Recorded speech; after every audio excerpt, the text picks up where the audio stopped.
So పులుసు బాగా మరిగిందండి, ఉప్పు కారం మసాలా అంతా సరిపోయింది. ఇంకా కాస్త కొత్తిమీర వేసేసుకొని దించేసుకోవటమే. చాలు అయిపోయింది.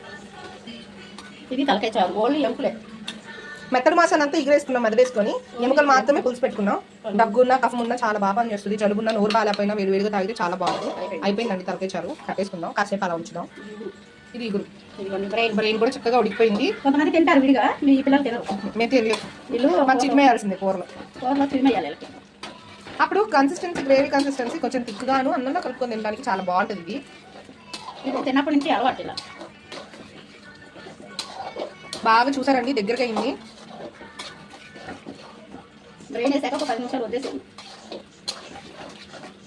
కొంచెం గరం మసాలా, ఉప్పు కూడా సరిపోయిందో లేదో చూసుకోండి. ఇక్కడ ఒకవేళ చాలా ఉప్పు వేసుకోండి, మాకు సరిపోయింది. కొత్తిమీర వేసేసుకొని ఇది కూడా దించేసుకుందామండి. బ్రెయిన్ వేసి చిమ్మాక కొంచెం హై ఫ్లేమ్లో పెట్టండి, దగ్గర ఉండండి. తర్వాత గరం మసాలా అయిపోయింది. తలకాయ ఇగురు, తలకాయ చారు. ఒక్క తలకాయ తెచ్చుకొని మెత్తడి ముక్కలన్నీ అలా సపరేట్ చేసుకొని, ఎముకలు ఇలా సపరేట్ చేసుకొని వేసుకున్నవి. ఇదండి మా ఇంట్లో స్పెషల్. మీ ఇంట్లో ఏం చేసుకున్నారో కామెంట్ చేయండి. ఇంకా రెసిపీస్ ఏమైనా కావాలనుకుంటే కామెంట్ బాక్స్లో చేయండి, ఖచ్చితంగా మేము ట్రై చేస్తాం చేయడానికి. సబ్స్క్రైబ్ చేసుకోండి. ఛానల్ చూస్తున్నారు, లైక్ చేస్తున్నారు, కానీ సబ్స్క్రైబ్ చేసుకోవట్లేదు. సబ్స్క్రైబ్ చేసుకోండి, ఇప్పుడే స్టార్ట్ చేసాం.